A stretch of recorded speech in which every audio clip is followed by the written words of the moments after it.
Of those movies. This movie is extremely memorable.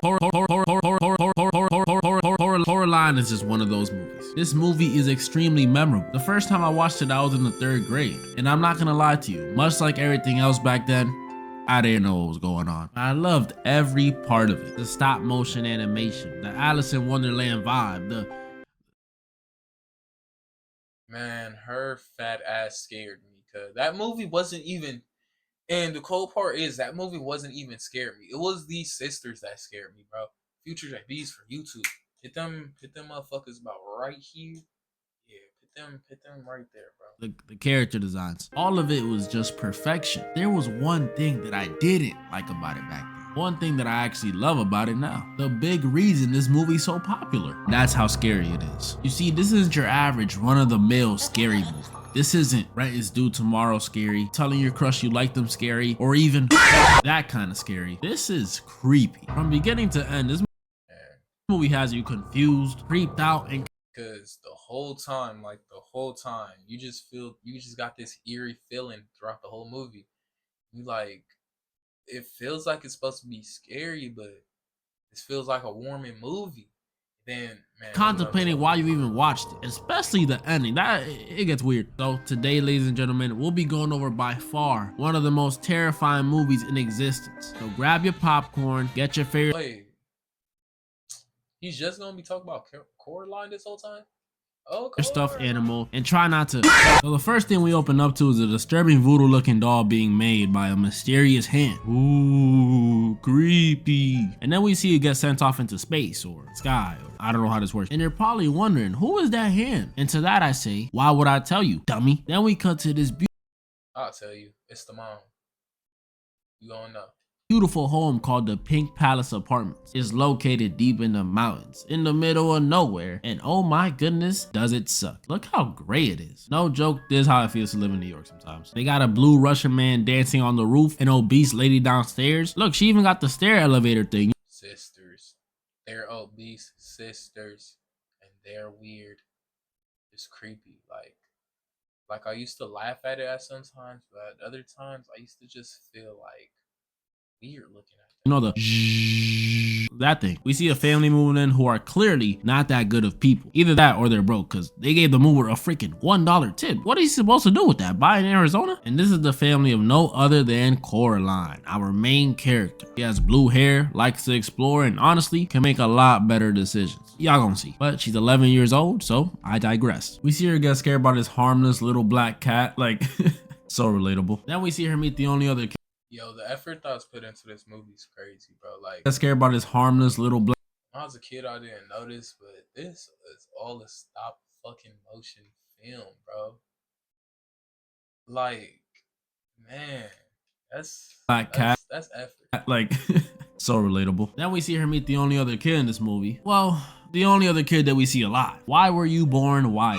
Which is a hideous name. Your mommy and daddy definitely don't love. He tells Coraline that his granny owns the Pink Palace, and normally she doesn't rent to people with kids, which is very suspicious if you ask me. Why Were You Born runs home and Coraline gets a rash on her hand. Then we cut back to Coraline's home where she's bored out of her mind. And this is where we meet Coraline's parents, who when I was younger, I thought were terrible parents. But nah, they're just trying to put money on the table and Coraline is constantly bored. They are struggling. That explains why they gave bro a $1 tip. They can't even afford to give him a $2 tip. Like, look at the mom. She literally has a neck brace on because he got into a car accident on the way up there. So you know that cost him some money. Then look at this fridge.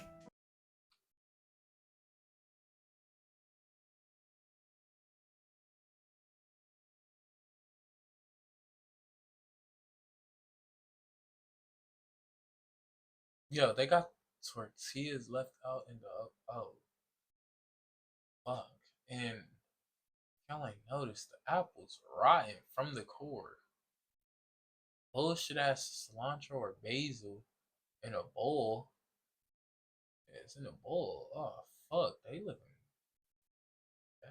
Tell me, what are you gonna make in there? And then finally, the dad. Look at this man. He looks like he just stayed up all night editing a freaking Netflix documentary. Anyways, Coraline gets a voodoo doll sent to her by YB, and it looks suspiciously similar to the one in the intro. Don't know why she would keep the doll, especially if she just met YB and he sent her this. Like, is that not weird? Like on some real shit. Like even when I was a little nigga, I think I would throw away the dog. Like, and unless a bad bitch gave it to me, I've been about my bad bitches since I was a little nigga. But like I said, she's 11, so I digress. Coraline's dad tells her to explore the house, you know, count the doors, kill some bugs, look out the window, maybe even unpack. Hold up, told that nigga, man. Coraline's dad told her, go count how many windows there are, how many doors there are, how many walls there are.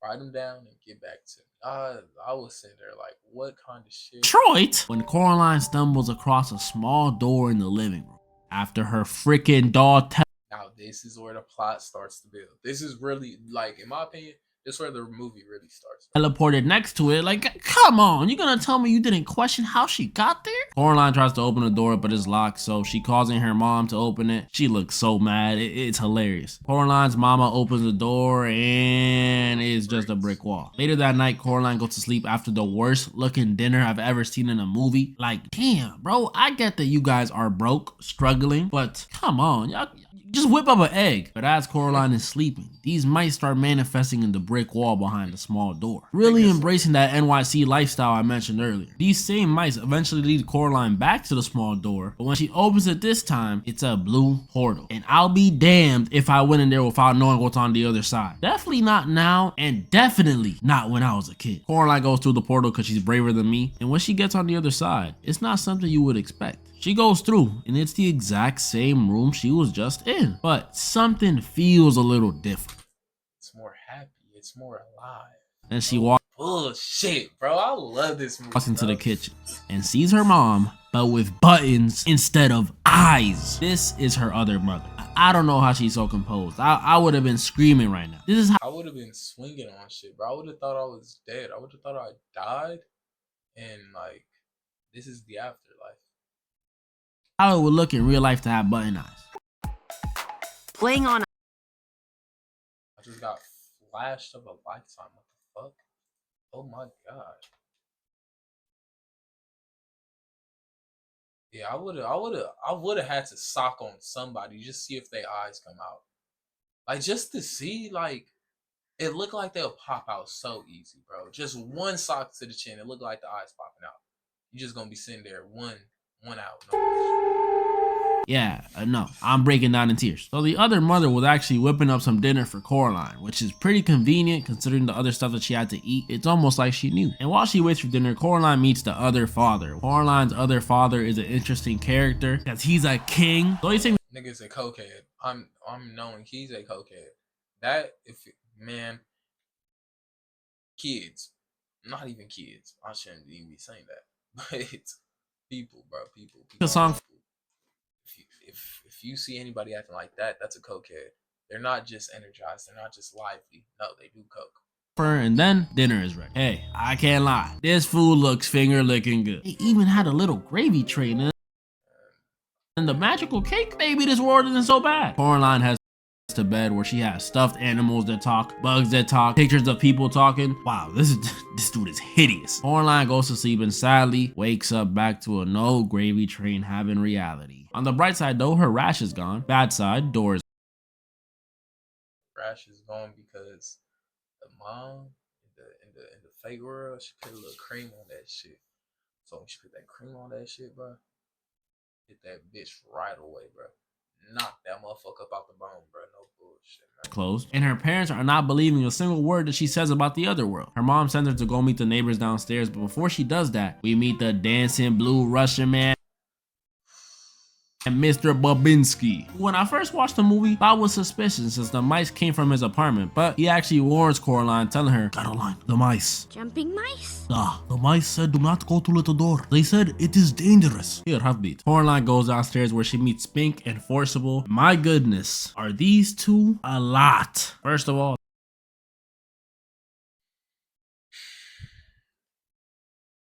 I feel like a lot is a understatement, bro. These are some extraordinarily odd people, bro. they have like 18 dogs. They argue over everything. And later in the movie, Don't even say it yet. I don't even want to talk about it yet. So these Man. These two are into that magic stuff, you know, fortune telling. And Miss Spink tells Coraline she sees danger in her future, while Miss Forcible says she sees a giraffe in her future. But either way, to be very, very careful. I feel like my spirit animal, the giraffe, bro. I feel like it is a giraffe, bro, because they just be roaming around, chilling, going with the flow. Like, and you don't never see a giraffe really like doing too much or doing too little. Like, sometimes you see him in areas he ain't supposed to be, side missions. Sometimes you see him in areas he's obviously gonna be normal missions. You feel me? Like, And then she leaves. I feel like I'm the giraffe. Coraline sees Why Do You Exist YB, and he tells her that he's never been inside the Pink Palace because it's dangerous. And his grandma had a twin sister who disappeared there when they were little. And on top of that, I gotta go. very suspicious indeed. Must be the giraffe. Later that night, we see Coraline leave out some cheese for the mice, who again lead her back to the portal. And again, she sees the other mother, who's again whipping up some dinner for her. And she sends Coraline to go get the other father, because he's as hungry as a pumpkin. And when Coraline goes outside, she sees this beautiful This nigga is fucking garden, bro. Yeah. garden. I mean, it's magnificent. I don't know if Coraline's that dark, my boy. After dinner, other mother introduced garden. I mean, it's magnificent. I don't know if Damn, I ain't never realized. Damn, that nigga made her a sister. That ain't Coraline, that's Carrie line, cuz. Coraline's that dark, my boy. After dinner, other mother introduces Coraline to mute YB, and he can't talk. Coraline, is that not weird? Coraline and mute YB go watch a show hosted by Button Eye Mr. Babinski. It's nice. Ain't that nigga have his mouth something? Man, I spoiled it, but if you ain't seen Coraline, too young. But yeah, It's he got his fun. mouth Coraline something. goes to bed with 3 people watching her. I don't know how she does this. She wakes up back to the terrible reality, and when she runs to check the door this time, it's locked. Coraline asks her mom why she locked the door, which she proceeds to say is because she found rat boo-boo on the floor. That's disgusting. Coraline goes all emo white kid on her mom, saying, "Get the freak out of my house, mom!" And that's exactly Fucking killed you. Oh, the pain. Fucking pain. Yeah, that kind of shit. what she does. But while she's gone, Coraline finds the key in a pretty dumb hiding spot, in my opinion. She opens the portal this time. But while she's gone, Coraline finds the key in a pretty dumb hiding spot, in my opinion. She opens the portal, this time during the day, and goes through and meets the other cat, or at least what she thought was the other cat. He's really just You know, when I was a little nigga, bro, I ain't never really like thought about it, but now thinking about it, how the fuck did she go in there during the day? I thought it only opened at night or some shit. just a regular cat. It just happens that he can hop dimensions and talk in this one. He tells Coraline that this world may seem to be all peaches and roses, but it's not. The mute YB told him so. Kitty cat runs off. Coraline and mute YB go to Spink Enforceable show, and my goodness, this is probably the most out-of-pocket stuff I've seen in I don't even think we could show this, bro.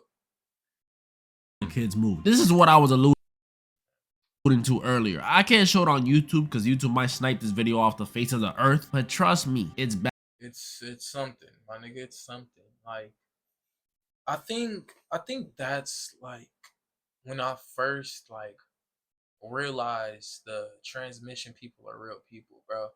Because I like when I seen it, I was like, how did you just go from that gender to that gender and then switch back? But Bad for a PG movie. Just imagine The Little Mermaid was built like Ursula. That's all I'm gonna say. just imagine Ursula's upper body with Little Mermaid's lower body and torso, but upper body. Feel me? After the show, Coraline goes back up to the house with her other parents. This is where stuff starts getting very disturbing. When they get back upstairs, the other parents offer Coraline to stay here forever. Infinite food, infinite events, infinite gravy trains. And obviously, Coraline is very happy to do so. But the condition is, in order to stay forever, Coraline would have to sow Bitch, sell your soul. buttons Yo, into her so- eyes. And it gets worse, because after Coraline says no and tries to run upstairs, she finds out she cannot go home. Thanks to this water. Yeah, this is really when we got good, bruh. She tried, got denied. Lakers still in 5. To run away and runs into the kitty again, where he reveals the truth. The other mother pretty much created this whole world to impress Coraline. But why? Well, she might want to eat her. Kitty Cat kills one of the mice who tried to warn the other mother of Coraline's arrival. Guess you could call him a rat? And Coraline goes back inside to try and get through the little door. But she's stopped by this huge Sam Sulek looking cockroach, which ends up being a whole room of insect furniture with the other mother waiting for her. Ugh. And she ate fucking insects, bro. Disgusting, disturbing. Yeah, shit still disturbs me to this fucking day, man.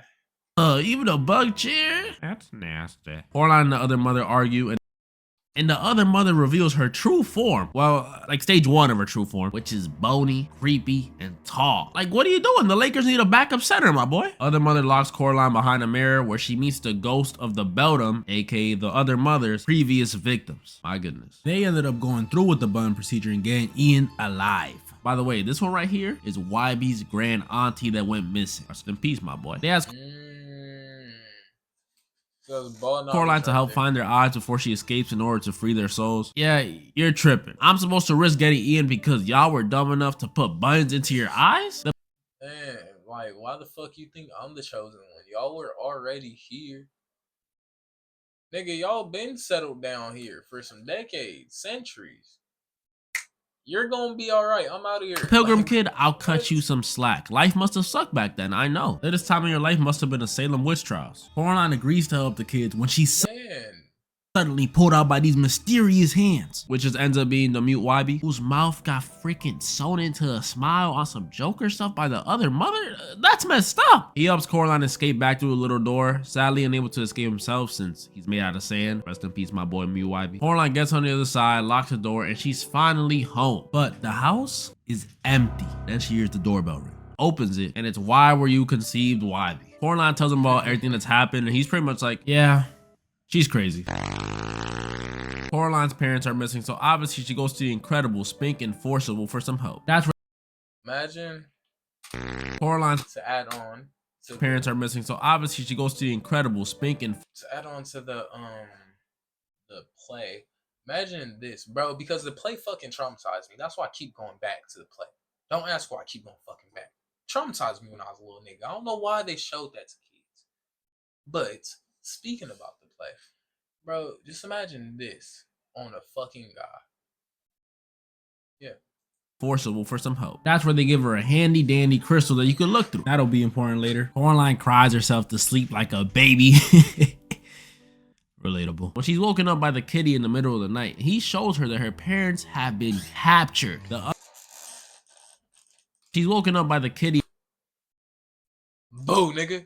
Like, damn. In the middle of the night. He shows her that her parents have been captured. The other mother has taken them. Coraline finally gets rid of the doll, goes into her Terminator mode. She's determined to save her parents now, so she suits up and ventures back to the other world with a plan. Oh, heck no. What happened to the other father? Coraline challenges. Man, they did all of them bad, bro. Like, everybody, like, just started to tear. Just the other mother to a game. Coraline has to find the ghost kid's eyeballs and her parents, and if she loses, she has to sew buttons into her eyes. They agree. Coraline goes to the first location, the garden. She finds out the crystal the old ladies gave her allowed her to see through walls and locate the kid's eyes. Very convenient. Other father, like the king he is, gives Coraline the first eye. R.I.P. the king. Next location is the theater. Real nigga shit, bro. Where other Spink and Forcible are actually 2 pieces of candy. Coraline makes a bunch of bats swarm them and she takes the second eyeball, which leaves her with one final eyeball and her parents left. Last location is a circus tent with other Mr. Babinski, who actually turns out to be controlled by a bunch of rats. And while the rats are running away with the eyeball, Coraline decides to throw her most useful item out the frick. And I don't know why the fuck she did that. Like, all jokes aside, bro. While the rats are running away with the nigga, bro. I was like, why didn't you just grab a ball or grab a cannon? Why the fuck? Like, because if you grab the cannon, you for sure hitting that little nigga. Even if you miss, you hitting that little nigga, bro. A wheel, the barrel, something's knocking this nigga shit loose. Eyeball. Coraline decides to throw her most useful or the cotton fucking candy. Throw the cone at this nigga. It's a rat.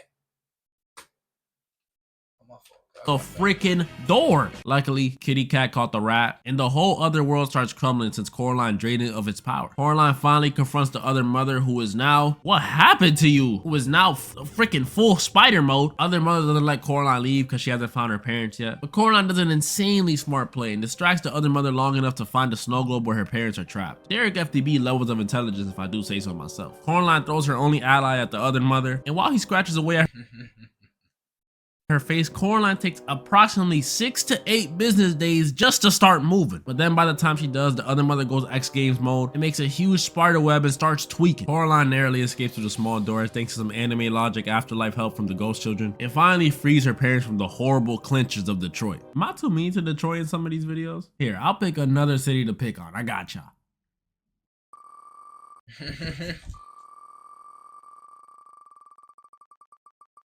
Detroit.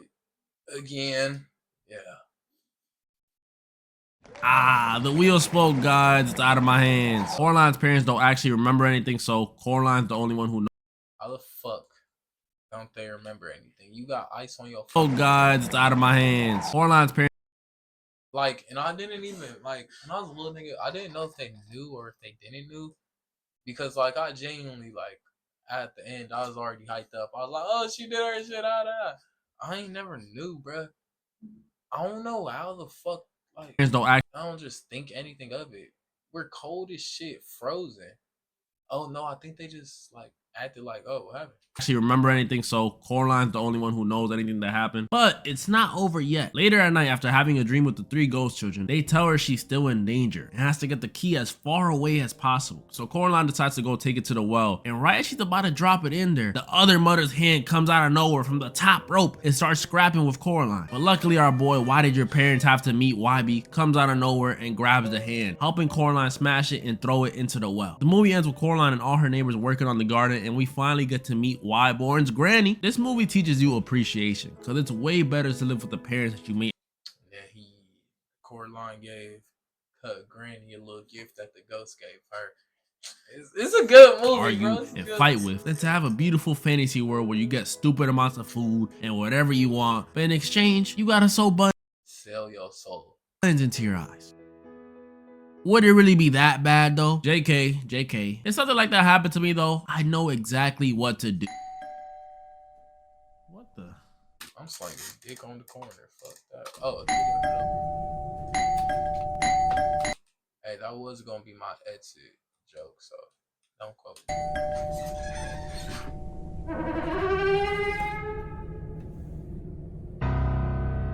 What the?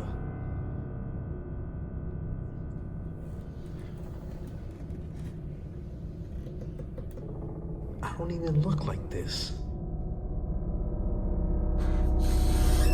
Too easy. Coraline don't even look like that.